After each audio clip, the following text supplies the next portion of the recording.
कहीं कहीं ईंट कहीं का रोड़ा, भानुमति ने कुनबा जोड़ा। इस विधानसभा का लाभ उठाए ना वो, इस सत्र के अंदर बहस करे ना, बहस करने से क्यों भागते हैं? हाथ कंगन को आरसी किया, पढ़े लिखे को फारसी किया। लेकिन विपक्ष हमेशा इसमें व्यवधान पैदा करता है। देखिए, राहुल गांधी बचकाने नाटक करते हैं, उसी नाटक का ये भी एक अंग है। इंडी गठबंधन अस्वाभाविक गठबंधन था। विधानसभा सत्र शुरू होने से पहले उत्तर प्रदेश की सियासत गर्म होने लगी है। विपक्ष सरकार को सदन से सड़क तक घेरने की तैयारी में जुट गया है। कांग्रेस ने आज प्रेस कॉन्फ्रेंस कर 18 दिसंबर को विधानसभा घेराव का ऐलान किया है। हमारे साथ मौजूद हैं उत्तर प्रदेश सरकार के कैबिनेट मंत्री, उच्च शिक्षा मंत्री योगेंद्र उपाध्याय जी।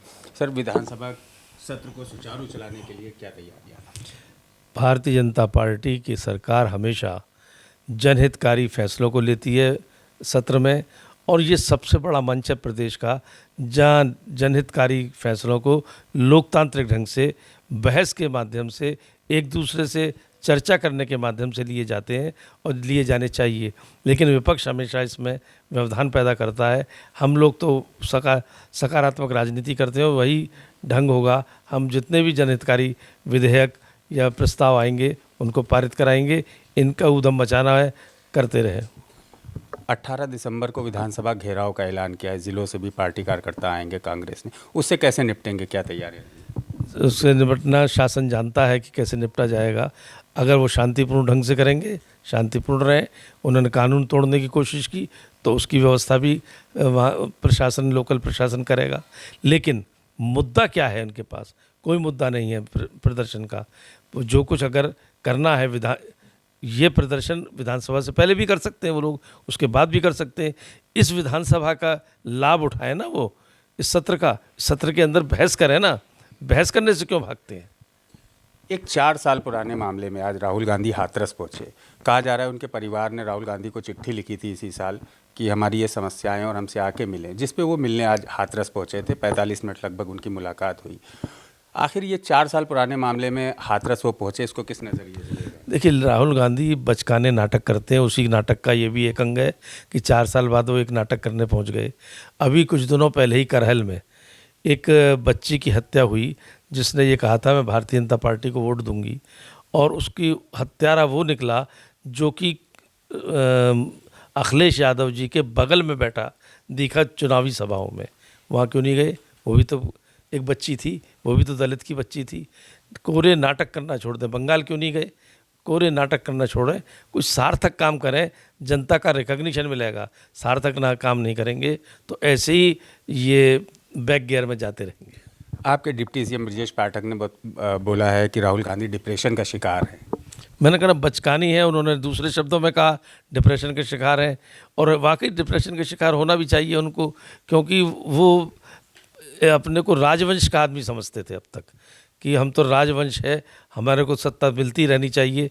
लेकिन वे भूल गए प्रजातंत्र में प्रजा का वंश होता है, प्रजा जो चाहती है, प्रजातंत्र में जो प्रजा चाहती है वो होता है। आपने बंगाल का जिक्र किया, तो बंगाल में आजकल इंडिया गठबंधन में बंगाल की चर्चा ज़्यादा है कि लोग ममता बनर्जी को इंडिया गठबंधन का नेता बनाने की मांग कर रहे हैं। तो कहीं इसमें सपा में और कांग्रेस में अनबन भी ऐसा महसूस हो रहा है? देखिए, इंडी गठबंधन अस्वाभाविक गठबंधन था। कहीं कहीं ईंट कहीं का रोड़ा, भानुमति ने कुनबा जोड़ा। और ममता बनर्जी का जन्म कहाँ से हुआ? कांग्रेस के विरोध से। उद्धव ठाकरे जिस दल से थे वो कांग्रेस विरोध का था। सपा कांग्रेस विरोध की थी। जितने भी दल हैं जो इस गठबंधन के हैं, सब कांग्रेस के विरोध थी।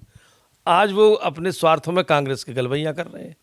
अल्टीमेटली गठबंधन टूटना है तो वो धीरे धीरे वो मनमुटाव जो उनके मन में मैल है वो सामने आएगा, टूटेंगे। राम गोपाल यादव ने कहा था राहुल हमारे नेता नहीं है, जिसके जवाब में इमरान मसूद ने कहा अखिलेश हमारे नेता नहीं है। तो ये लड़ाई क्या लग रही है आपके नज़रिए से, क्या लड़ाई लग रही है? देखिए, व्यक्तिगत महत्वाकांक्षाएं जहाँ होंगी और राजनीति जब व्यक्तिगत महत्वाकांक्षा की धुरी पर चलेगी तो ऐसी बातें होंगी।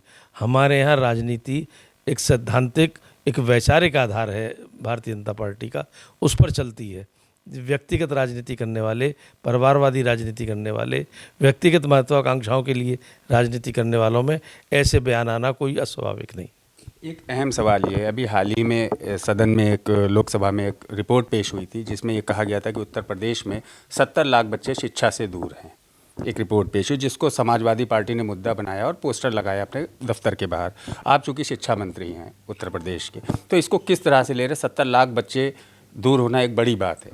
देखिए, हाथ कंगन को आरसी किया, पढ़े लिखे को फारसी किया। मैं तो उदाहरण दे के बताता हूँ। देश की आज़ादी को 70 साल हो गए। उस शिक्षा का हूँ वही जिक्र करूँगा। उस शिक्षा में 8 कमिश्नरी ऐसी थी जहाँ एक भी सरकारी विश्वविद्यालय नहीं था। कई कमिश्नरियों में ज़िलों में विश्वविद्यालय नहीं थे। हमने उसको, जब योगी जी आए, उन्होंने शुरुआत की इसकी। आज उन 8 मंडलों में सरकारी विश्वविद्यालय प्रारंभ हो चुके हैं। ये उपलब्धि है जनता को शिक्षा देने की। ऐसे ही 27 निजी विश्वविद्यालय या तो चालू हो चुके हैं या चालू होने की प्रक्रिया में है। तो ये और वो छोटे मोटे विश्वविद्यालय नहीं है, राष्ट्रीय अंतर्राष्ट्रीय ख्याति प्राप्त विश्वविद्यालय हैं। जब वो यहाँ पर आए हैं और उतरे हैं यहाँ पर शिक्षा के क्षेत्र में, तो सरकारी विश्वविद्यालयों में प्रतिस्पर्धा बढ़ गई और वो उस रेस में दौड़ने लगे कि उनको उसी श्रेणी की शिक्षा दे सकें।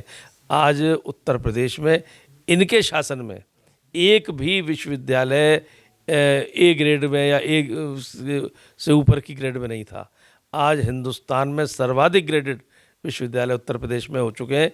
ये सरकारी विश्वविद्यालय कह रहा हूँ, प्राइवेट तो अपने स्टैंडर्ड को मेंटेन रखते ही हैं, लेकिन सरकारी विश्वविद्यालय उत्तर प्रदेश के सर्वाधिक हैं।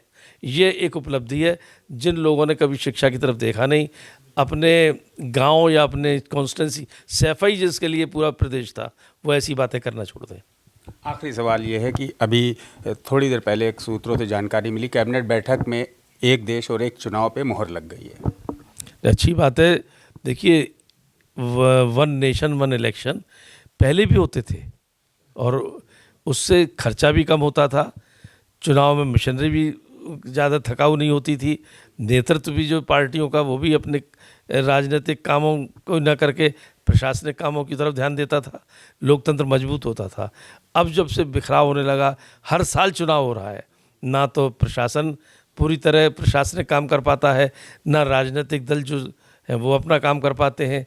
इसलिए एक ये सार्थक और सकारात्मक निर्णय है, लोकतंत्र को मजबूत बनाने वाला निर्णय है। आपको क्या लगता है, अगर एक देश एक चुनाव होगा तो ये जो चुनाव हुए हैं हाल ही में, ये ख़त्म करके फिर से पूरे देश के चुनाव होंगे?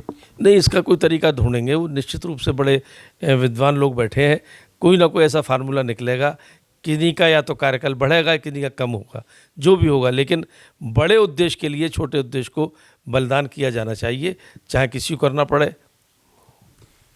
तो ये थे हमारे साथ उत्तर प्रदेश सरकार के उच्च शिक्षा मंत्री योगेंद्र उपाध्याय जी, जिन्होंने विपक्ष की घेराबंदी पे कहा विपक्ष से निपटने के लिए सरकार सब तैयार है, वो अपनी तैयारी करें, हम पूरी तरह तैयार हैं सदन चलाने के लिए।